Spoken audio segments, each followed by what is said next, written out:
अब नेक्स्ट हम देखेंगे कि समांतर प्लेट संधारित्र की यदि प्लेटों के बीच में यदि कोई परावैद्युत पदार्थ भर दिया जाए तो उसकी धारिता पर क्या प्रभाव पड़ेगा। तो देखिए बच्चों, इसको समझने के लिए हम एक समांतर प्लेट संधारित्र लेते हैं। हम जानते हैं समांतर प्लेट संधारित्र में दो प्लेटें होती हैं, दोनों एक दूसरे के समांतर रखी होती है। दोनों प्लेटों के बीच में कोई दूरी d है। एक प्लेट को हम प्लस चार्ज से आवेशित करते हैं, उसके प्रेरण के कारण दूसरी प्लेट पर माइनस आवेश आता है। ये संधारित्र के सिद्धांत में हमने देखा है। हम जानते हैं इस प्लेट का पृष्ठीय आवेश घनत्व सिग्मा है। ये कोई पहली प्लेट P1 है, इस प्लेट का क्षेत्रफल A है। इसी प्रकार ये कोई दूसरी प्लेट P2 है, इस पर भी आवेश घनत्व जो है वो सिग्मा ही होगा और इसका क्षेत्रफल भी हमने कितना लिया है, A लिया है। दो समान क्षेत्रफल की समांतर प्लेटें हैं जिन पर पृष्ठीय आवेश घनत्व एक जैसा है। हम जानते हैं कि दोनों पर आवेश घनत्व एक जैसा होता है क्योंकि इसी के प्रेरण के कारण दूसरे आवेश उत्पन्न होते हैं। तो दोनों पर हमने पृष्ठीय आवेश घनत्व सिग्मा ले लिया। अब क्या होगा जब हम इस प्लेट के बीच में, इस प्लेटों के बीच में यहाँ पर कोई माध्यम परावैद्युत पदार्थ भर दें, तो जैसे ही हम परावैद्युत पदार्थ भरेंगे, हम जानते हैं परावैद्युत पदार्थ की परिभाषा हमने देखी थी कि कोई भी परावैद्युत पदार्थ का मतलब ये होता है जब हम परावैद्युत पदार्थ पर विद्युत क्षेत्र लगाते हैं तो विद्युत क्षेत्र का प्रभाव परावैद्युत पदार्थ पर दिखाई देता है। तो ऐसे पदार्थ को हम परावैद्युत पदार्थ कहते हैं। तो कैसा प्रभाव देखिएगा इस पर, तो हमने इसके बीच में परावैद्युत पदार्थ रख दिया। अब जैसे ही हमने विद्युत क्षेत्र लगाया, यहाँ पर प्लस बना, यहाँ पर माइनस बना, तो हम जानते हैं ये जो परावैद्युत पदार्थ है इसमें छोटे छोटे डोमेन बनेंगे प्लस माइनस वाले। तो इस प्लस के पास वाले सिरे पर तो माइनस आ जाएगा और दूसरा सिरा प्लस का बन जाएगा। इसी प्रकार से इस पर यहाँ पर बहुत सारे छोटे छोटे डोमेन हमको बन जाएंगे। तो हम देखेंगे कि प्लेट के इस प्लस वाले के पास में देखो माइनस, ये माइनस, सारे माइनस आएंगे इस प्लस वाले के पास में आ जाएंगे और दूसरी साइड पर क्या बनेगा, प्लस बनेगा। इसी प्रकार से ये और भी माइनस प्लस के। तो इस तरह से हम देखते हैं कि ये छोटी छोटी डोमेन बन जाएगी जिसमें माइनस इस प्लेट वाले के पास की तरफ माइनस आ जाएगा और इस माइनस प्लेट के पास में ये प्लस वाले सारे आ जाएंगे। तो इस तरह से ये प्रभाव उत्पन्न होगा इस परावैद्युत पदार्थ में। जैसे हमने परावैद्युत डाला तो प्रारंभ में इसके प्लस और माइनस एक ही स्थान पर थे क्योंकि परावैद्युत पदार्थ एक परमाणु से मिलकर बना है, तो उसमें प्लस था और इलेक्ट्रॉन जो चारों ओर घूम रहे थे उसको भी केंद्र पर मान सकते हैं। तो प्लस भी यहाँ पर और माइनस भी यहाँ पर, दोनों एक ही बिंदु पर थे। लेकिन जैसे ही हमने यहाँ पर विद्युत क्षेत्र लगाया, इसके प्लस माइनस अलग हो गए, प्लस इस प्लस से प्रतिकर्षित होकर दूसरी साइड चले गए और माइनस इस प्लस से आकर्षित होकर के इसकी तरफ आ गए। तो प्लस की साइड ये सारे माइनस आ गए और माइनस की साइड ये सारे प्लस आ गए। इस तरह से ये अपनी संरचना में परिवर्तन कर लेते हैं। अब देखिए बच्चों, इसके परावैद्युत के अंदर जैसे ये इस डोमेन का ये प्लस सिरा है और इसका ये जो माइनस सिरा है ये एक दूसरे को निरस्त कर देते हैं। इसी प्रकार इसका ये प्लस सिरा, इसका ये माइनस सिरा एक दूसरे को निरस्त कर देते हैं। ये प्लस ये माइनस एक दूसरे को निरस्त कर देते हैं, ये प्लस ये माइनस एक दूसरे को निरस्त कर देते हैं। इस तरह से हम देखेंगे सारे प्लस माइनस एक दूसरे को क्या कर देंगे, निरस्त कर देंगे। यहाँ पर देखो ये प्लस ये माइनस एक दूसरे को निरस्त कर देंगे, ये प्लस ये माइनस एक दूसरे को निरस्त कर देंगे, ये प्लस ये माइनस एक दूसरे को निरस्त कर देंगे।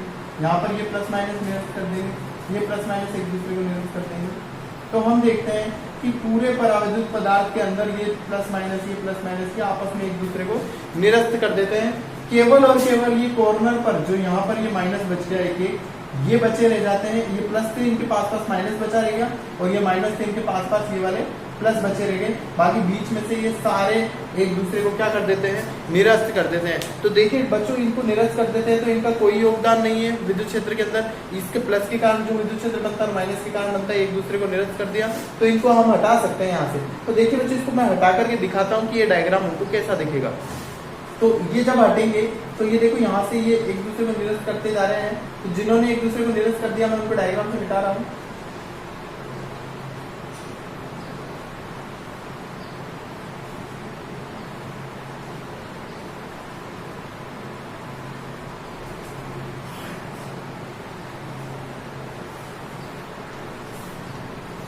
तो ये डायग्राम कुछ इस तरह का दिखने लगेगा कि इस साइड तो केवल ये माइनस वाले बचे हैं और दूसरी साइड केवल प्लस वाले बचे हैं।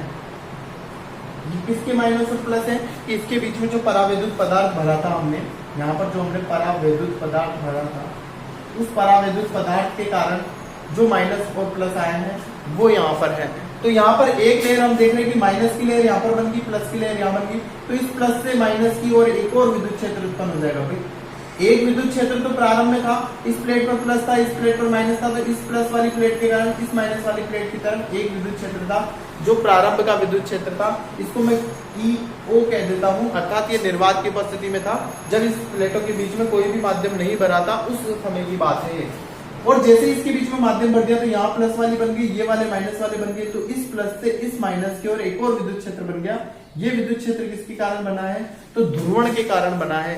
जब भी हम पराविद्युत पदार्थ को बढ़ते हैं तो उसमें जो प्लस माइनस अलग अलग हो जाते हैं, जैसी घटना हमने देखी थी, उस घटना को हम ध्रुवण कहते हैं। तो ध्रुवण के कारण, ध्रुवण को इंग्लिश में पोलराइजेशन बोलते हैं, तो ध्रुवण के कारण ये माइनस बने हैं और ये प्लस वाले जनरेट हुए हैं। इसलिए ये जो विद्युत क्षेत्र बन रहा है, इसको पोलराइजेशन के कारण इलेक्ट्रिक फील्ड कह रहा हूं, इसलिए मैंने ई के नीचे पी लिखा है कि electric field due to polarisation, विद्युत क्षेत्र ध्रुवण के कारण। तो इसकी जो दिशा है वो कहाँ है? इस प्लस से इस माइनस की ओर हम देख रहे हैं, इस तरफ। तो प्रारंभ में जो विद्युत क्षेत्र था उसकी दिशा ये वाली है, और अभी जो विद्युत क्षेत्र बना है उसकी दिशा ये वाली है।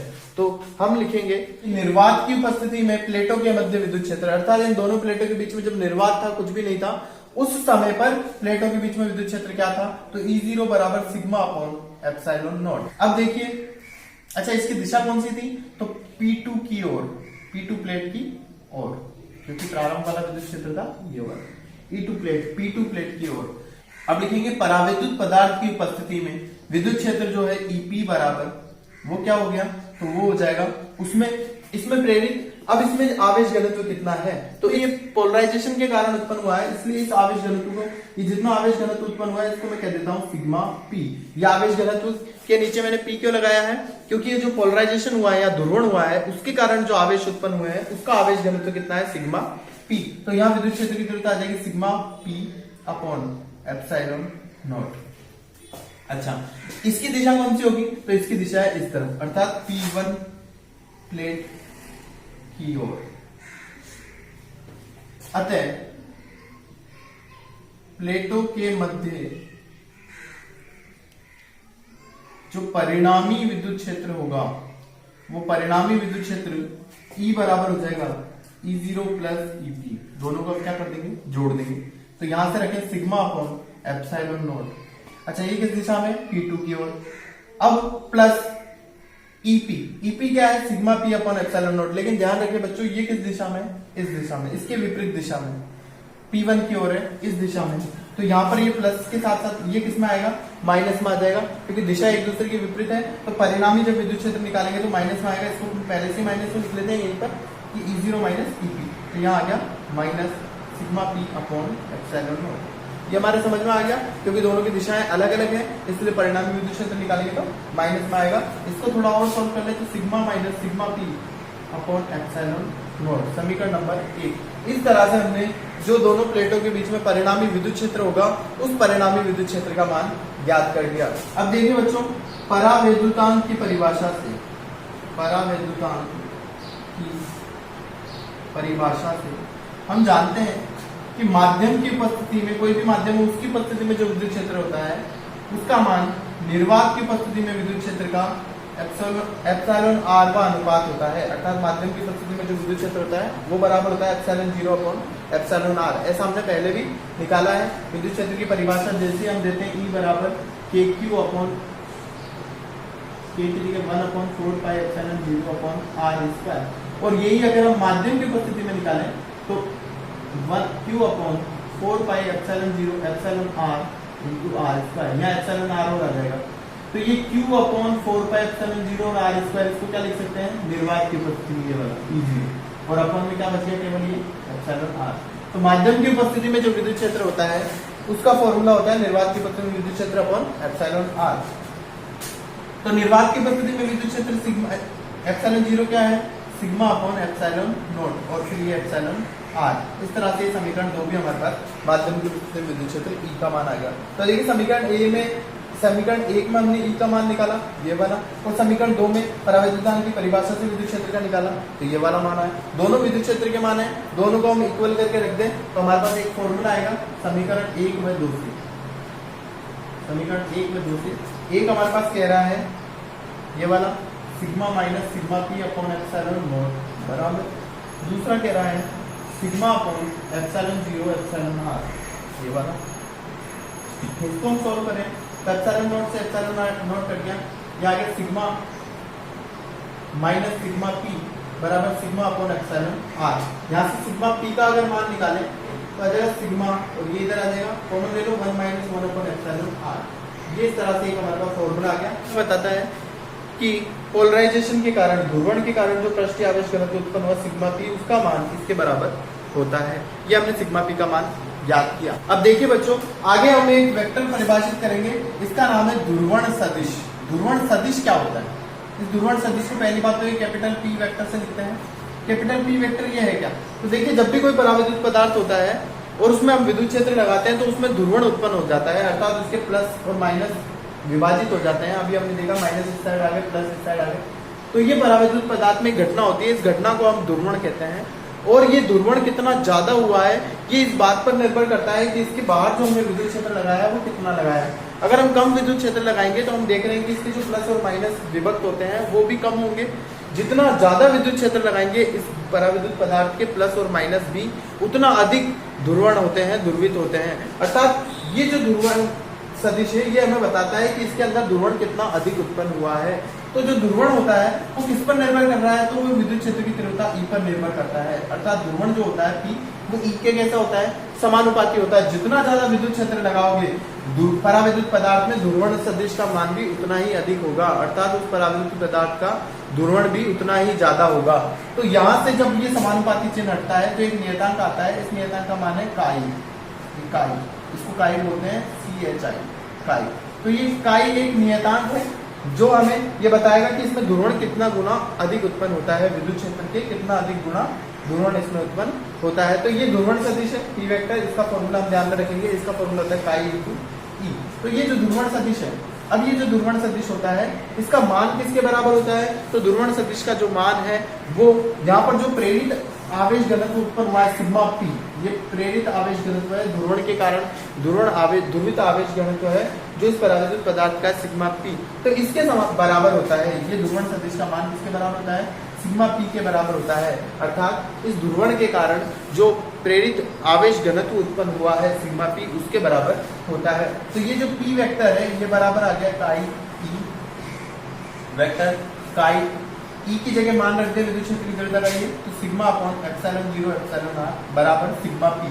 सिग्मा पी क्या है? प्रेरित आवेश घनत्व। तो ये प्रेरित आवेश घनत्व या ध्रुवण के कारण आवेश घनत्व जो सिग्मा पी है इसका मान ध्यान से रख दें, तो ये आ जाएगा सिग्मा 1 माइनस 1 अपॉन एप्सिलॉन।